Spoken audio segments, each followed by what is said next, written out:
सहाबत सैजाती के बीच आकर मैं बहुत ही आनंदित हूं। आपके बीच आना मेरे लिए बहुत सौभाग्य का विषय है। मैं 140 करोड़ भारतवासियों के प्रतिनिधि के रूप में मदर ऑफ डेमोक्रेसी के एक भाग्यशाली नागरिक के रूप में आपको सभी भारतीयों की तरफ से शुभकामनाएं देता हूं। ऑनरेबल मेंबर्स, इंडोनेशिया के लोगों ने, यहां के प्यारे बच्चों ने, युवाओं और महिलाओं ने आज के दिन को मेरे जीवन के सबसे यादगार दिनों में से एक दिन बना दिया है। आज की सुबह जिस तरह इंडोनेशिया के लोगों ने मुझे अपना प्रेम दिखाया है, जिस तरह स्वागत किया है, वो मैं कभी भूल नहीं सकता हूं। आज सुबह प्रेसिडेंट प्रबोवो ने कॉपीराइट की बात कही थी। मैं उन्हें यही कहूंगा, इस प्रेम पर, इस स्नेह पर, इस दोस्ती पर, इस आदर भाव पर किसी का कॉपीराइट हो ही नहीं सकता।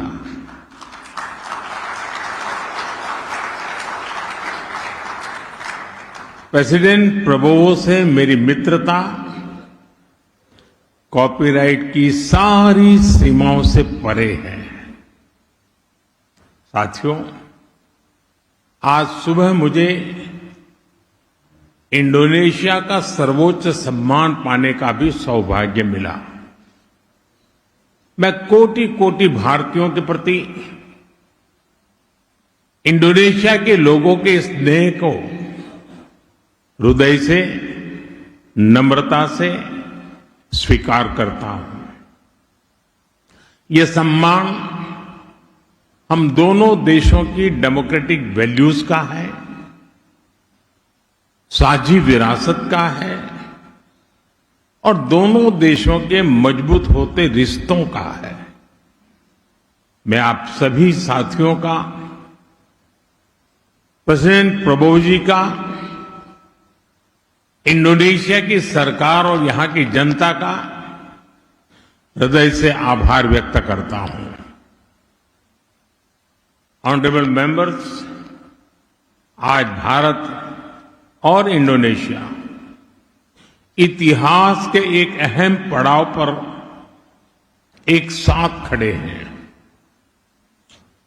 इस सदी का पहला क्वार्टर बीत चुका है और अब आने वाले 25 वर्ष हम दोनों देशों के लिए बहुत महत्वपूर्ण है।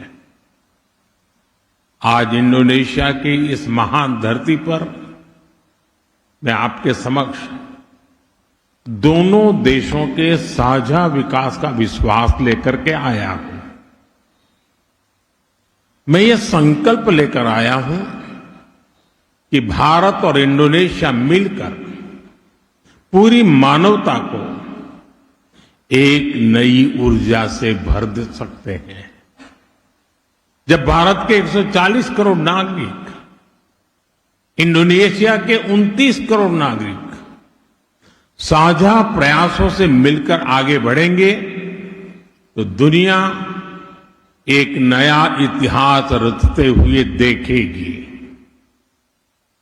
भारत दुनिया का वो देश है जो विस्तारवाद नहीं, विकासवाद की नीति पर चलता है और इसलिए हम भारत में कहते हैं, सबका साथ, सबका विकास। Together with all, development for all. आज मैं यही मंत्र, यही भावना लेकर इंडोनेशिया के आप सभी सांसद सदस्यों के बीच आया हूं। ऑनरेबल मेंबर्स, हमारी राजधानियां भले ही हजारों किलोमीटर दूर हो, लेकिन समुद्र में हमारे बीच केवल 150 किलोमीटर की ही दूरी है। दूसरे देशों में समुद्र भले ही सीमाओं और दूरियों का कारण रहा हो, लेकिन भारत और इंडोनेशिया के बीच समुद्र दूरी का प्रतीक नहीं रहा। समुद्र हमारे बीच एक सेतु है। ये हमारे साझा भविष्य का केंद्र है। इंडिया, इंडोनेशिया और इंडियन ओशन, ये नाम हमारे आपसी जुड़ाव की गवाही देते हैं। हजारों वर्षों तक हमारे पोर्ट्स दुनिया को जोड़ते रहे। हमारे जहाज व्यापार और संस्कृति को दूर दूर तक लेकर गए। हमारे पास समुद्र से जुड़ी भविष्य की अनेक संभावनाएं हैं। इसलिए मैं आज समुद्र की इसी विशालता को आधार बनाकर आपसे भारत इंडोनेशिया के संबंधों को नई ऊंचाई देने का आग्रह करूंगा। ऑनरेबल मेंबर्स, इंडिया और इंडोनेशिया सिर्फ समुद्र ही शेयर नहीं करते, हमारी हिस्ट्री भी शेयर्ड है। हमारा संबंध रामायण और महाभारत की विरासत है। हमारा संबंध सदियों पहले नालंदा के ज्ञान से है। हमारा संबंध वायांग, नृत्य और संगीत से है। हम बोरोबुदुर और प्रभानम जैसी अद्भुत स्मारकों के जरिए जुड़े हैं। हम इंडोनेशिया के राष्ट्रीय प्रतीक गरुड़ा से जुड़े हैं। हम बाली यात्रा के उत्सव और उसके उल्लास से जुड़े हैं। और जब हम स्वाद की बात करते हैं तो क्रुपुक और पापड़ में कौन ज्यादा क्रंची है, ये कहना कठिन हो जाता है। लेकिन ये बात तो तय है, मसाला और बुम्बू दोनों हमारे जीवन में फ्लेवर लाते हैं।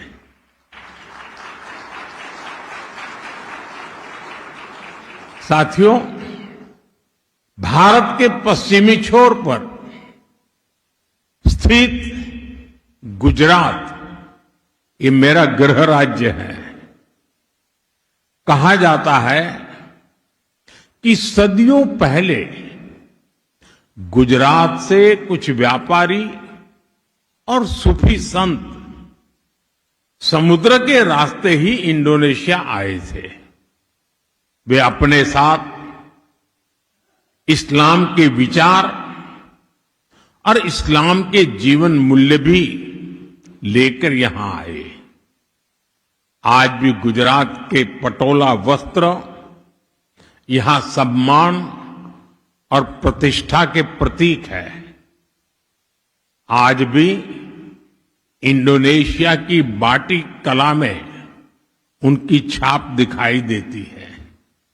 और इसलिए ही राष्ट्रपति सुकर्णो ने भी कहा था, इंडोनेशिया और भारत के लोग रक्त और संस्कृति के संबंधों से जुड़े हैं। साथियों, ऐसा कितना कुछ है जो हमारे पूर्वजों ने साथ साथ जिया है। हम लोगों ने लंबे समय तक विदेशी शासन का सामना किया। हम दोनों ही राष्ट्र लगभग एक ही समय स्वतंत्र हुए। इंडोनेशिया 1945 में और भारत 1947 में। और जब स्वतंत्र राष्ट्र के तौर पर संप्रभुता की बात आई तो भारत संयुक्त राष्ट्र में इंडोनेशिया के स्वतंत्रता आंदोलन की मजबूत आवाज बना। उस दौर में आदरणीय बीजू पटनायक जी ने जो भूमिका निभाई, जिस तरह उन्होंने प्रधानमंत्री सुल्तान शहरीर और उपराष्ट्रपति मोहम्मद हट्टा को सुरक्षित भारत पहुंचाया, वो घटना दोनों ही देशों को और करीब ले आई। ऑनरेबल मेंबर्स, एक और बात जो हमें एक दूसरे के करीब लाती है वो है हमारा मजबूत लोकतंत्र और लोकतंत्र में विविधता। भारत दुनिया का सबसे बड़ा लोकतंत्र है, मदर ऑफ डेमोक्रेसी है, और इंडोनेशिया दुनिया की तीसरी सबसे बड़ी डेमोक्रेसी है। भारत में सैकड़ों भाषाएं और अनेक परंपराएं हैं, तो इंडोनेशिया में भी सैकड़ों भाषाएं और अनेक परंपराएं हैं। भारत में वसुधैव कुटुंबकम का मंत्र है, तो इंडोनेशिया में भिन्नेका तुंगल इक्का का विचार है। हम दोनों ने अपने लोकतंत्र में इस विविधता को ही अपनी एकता की नींव बना लिया है। ऑनरेबल मेंबर्स, 1950 में जब भारत ने अपना पहला गणतंत्र दिवस मनाया था, उस समारोह के मुख्य अतिथि भी राष्ट्रपति सुकर्णो ही थे, और जिसका उल्लेख अभी आदरणीय स्पीकर महोदय ने किया।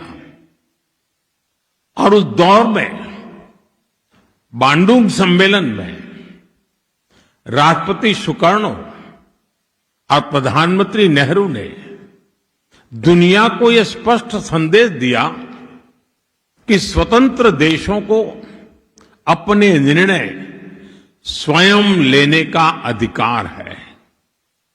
ऑनरेबल मेंबर्स, लोकतंत्र की ताकत क्या होती है, इंडोनेशिया ने ये रिफॉर्मेसी के जरिए दुनिया को दिखाया है। पिछले 2 दशकों में इंडोनेशिया की अर्थव्यवस्था तेजी से आगे बढ़ी है और करोड़ों लोग गरीबी से बाहर आए हैं। भारत का लोकतांत्रिक अनुभव भी यही कहता है। आज भारत दुनिया की सबसे तेजी से बढ़ती अर्थव्यवस्था है, और हमारे यहां भी पिछले 1 दशक में 25 करोड़ से ज्यादा भारतीय गरीबी से बाहर आए हैं।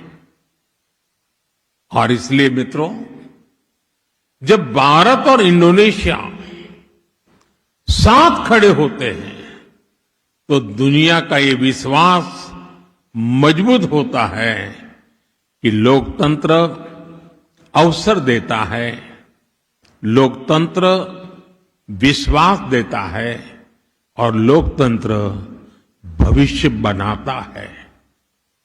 और मुझे अटूट विश्वास है हमारे ये लोकतांत्रिक मूल्य और साझा आकांक्षाएं भारत इंडोनेशिया संबंधों को नई ऊंचाइयां तक ले जाएंगे। ऑनरेबल मेंबर्स, एक साथ आजाद देशों के तौर पर हमने जो सफर शुरू किया था, अब उस आजादी के 100 वर्ष भी हम एक साथ पूरे करने जा रहे हैं। यहां इंडोनेशिया में आप एमास